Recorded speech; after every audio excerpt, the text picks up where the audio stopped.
Zack Snyder is reverse engineering the press cycle in 2020. How things started. Do you remember how comic book movies news came out back when The Dark Knight was announced? I do. There was only a few blogs back in the time that even covered things. Most of the time they were unknown geek sites, so finding out about every detail about film was scarce, always written about in a magazine.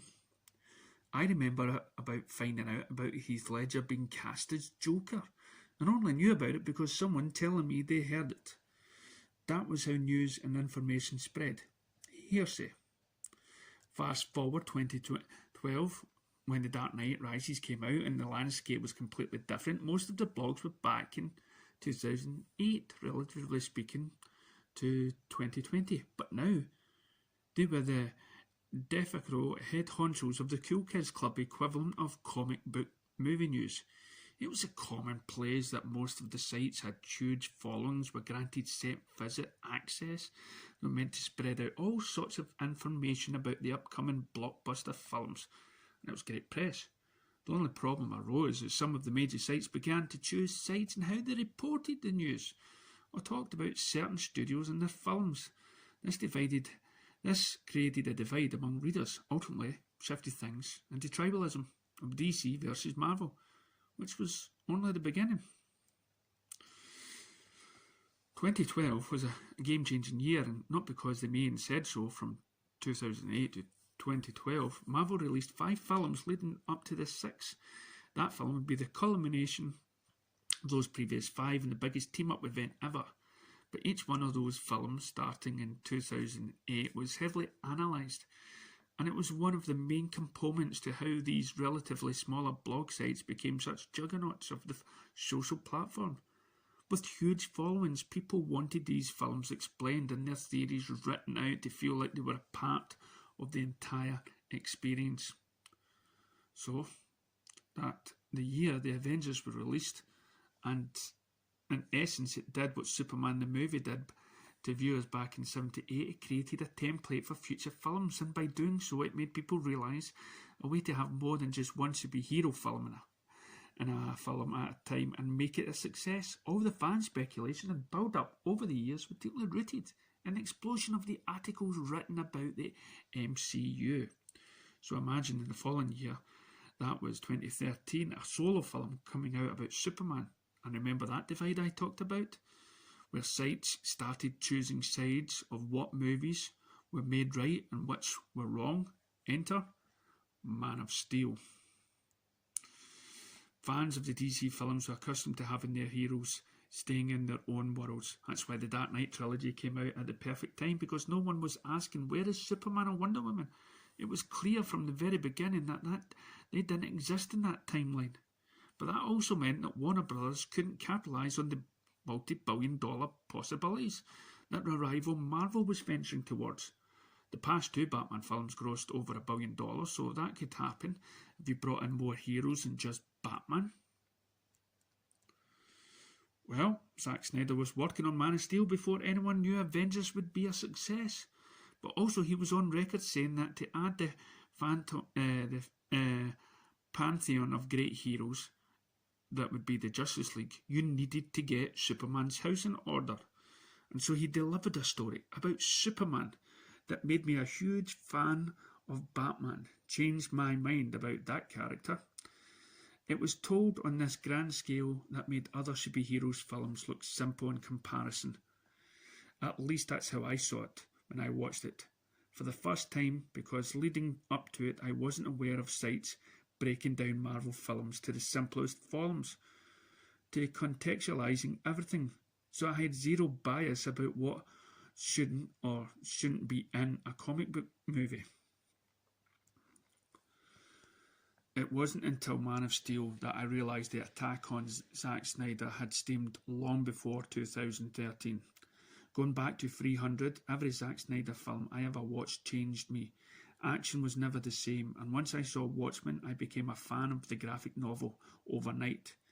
So it happened again with Superman, only this time there were a lot of people on the film sites telling me I was wrong. Somehow, for liking a film, that it meant I wasn't a true DC fan, or that I preferred my stories dark and humorous. or that I had no sympathy for the destruction porn happening at the end of the film.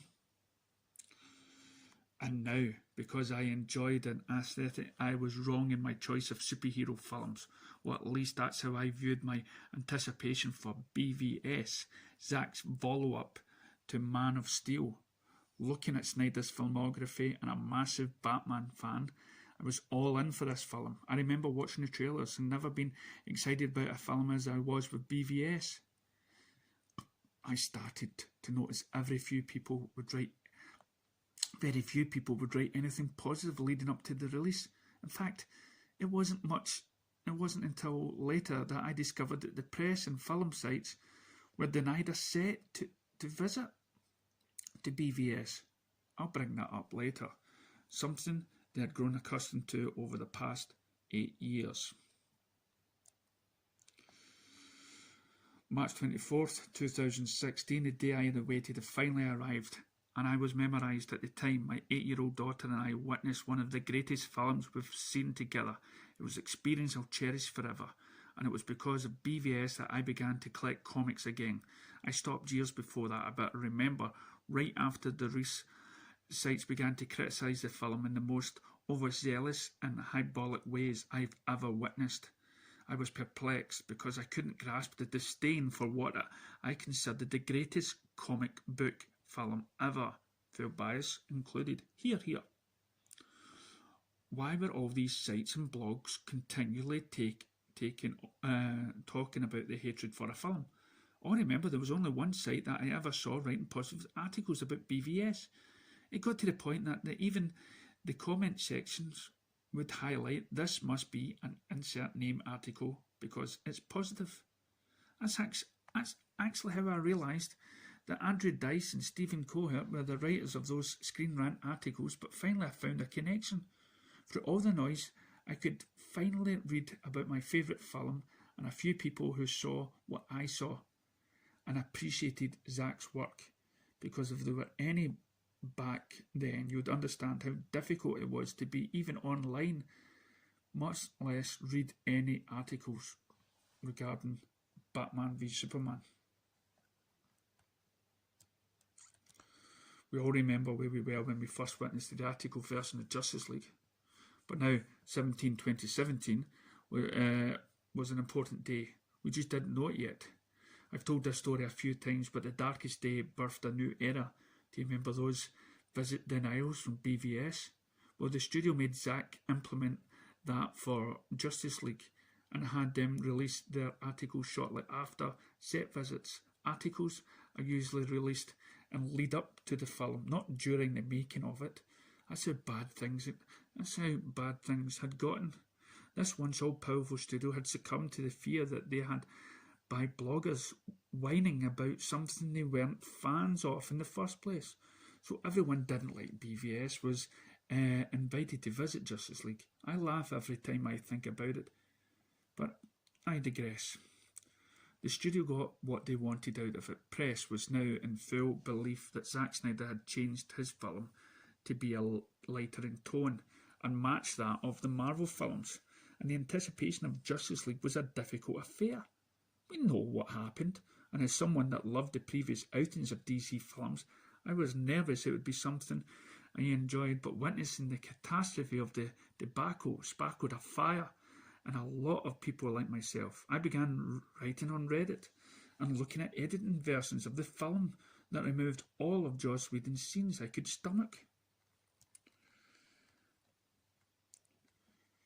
A few months after release, I applied to start writing for this site because I can't stand all this nonsense being written about BVS and Justice League. Someone needed to speak the truth, and thus, little by little, the narrative began to shift. And as I began notoriously digging up all information I could about Justice League, others were carving their own area. Dave Pina and Chris Von Swanson and myself on Facebook on Man of Steel Fan Gives Hope were known with the Snyder community for their takes and approach in the video form of DC Film Squadcast. Spoke to my heart, and a podcast from their described thoughts immediately following the showing of Justice League. And it was because of what happened to Zack's film we started to become more than individuals. We became a united front to make sure that this never happened again, and people started to relate to us. I did back in 2016 to others that understood me. We were the only ones talking positively about Zack's films, and others enjoyed the content, with Stephen Colbert leading the charge on Screen Rant. The biggest influence at that point, we started working towards a common goal to see Zack's true vision of Justice League. And of course, myself, that no one will ever know, that had thousands of followers on Facebook page, DC Vigilante, that has been supporting Man of Steel movie and everything afterwards since then. None of us knew that 3 years ago, almost to the day, we would be bringing fans the exclusive news that those other sites would now have to source. And it was all because of those sites all those years ago taking advantage of their privilege and now give us their opportunity, and deservedly so. After all, we were fans from the very beginning and appreciated having the opportunity to speak with Zack. But even with the admiration, it was Zack giving back to the fans for showing their support and helping Zack Snyder's Justice League released in the first place. So now in 2020, when it came time to announce Zack Snyder's Justice League, who broke the news? That's right, it was Zack himself talking to fans. It was a live stream when Zack wanted to talk about all things Snyder Cut. He chose Grace Randolph, a long-time supporter of his films. He was able to interview him twice. Then came DC Fandom, a fan-centric initiative aimed at giving back to fans. And where does Zack choose to celebrate the newly released trailer of the film? Our Real in Motion podcast.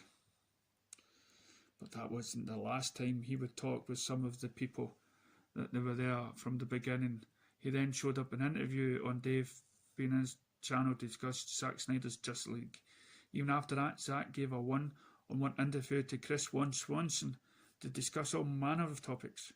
Every single time he appeared in these outlets, the news was written about, what was said and discussed, and that he's not done making the rounds just yet. But rather than allow that level of access to other sites, took advantage of Zack, is making them use other people whom Zack trusts on his side to write their articles now, which is more brilliant than ever. He knows that everything he says will be taken and used by these sites. So why give them access he never wanted to give them in the first place? The answer, he doesn't have to. He'll make the news with or without them.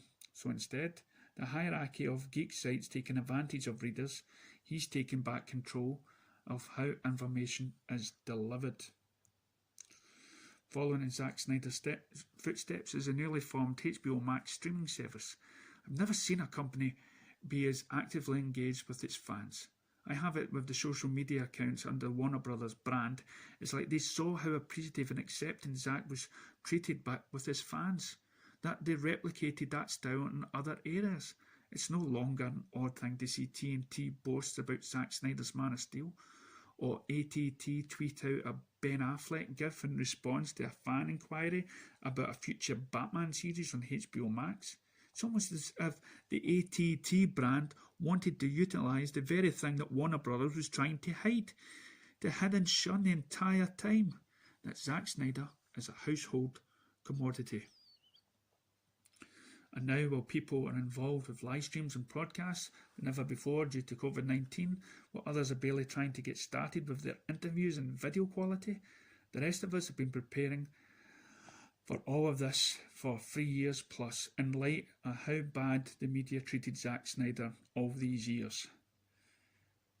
They were the reason for a lot of us doing what we do now, and it's the reason we're the ones getting the opportunity to sit down with Zack and talk with him. So I want other blogs and film sites to remember, in all the years to come, in the most private moments, I want you to remember our hands at your site's throat. I want you to remember the men and women who beat you, their fans, us, me, and you.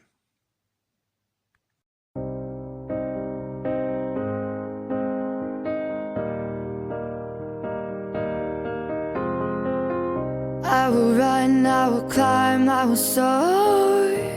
I'm undefeated, oh. Jumping out of my skin, pull the cord. Yeah, I believe it. Oh, the past is everything we were. Don't make us who we are. So I'll dream until I make it real, and all I see is stars. It's not until you fall that you fly. When your dreams come alive, you're unstoppable. Take a shot, chase the sun, find the beautiful. We will glow in the dark, turning dust to gold, and we'll dream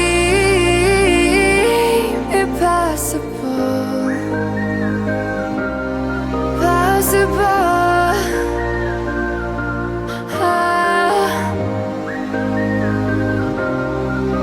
And we'll dream impossible. I will chase, I will reach, I will fly.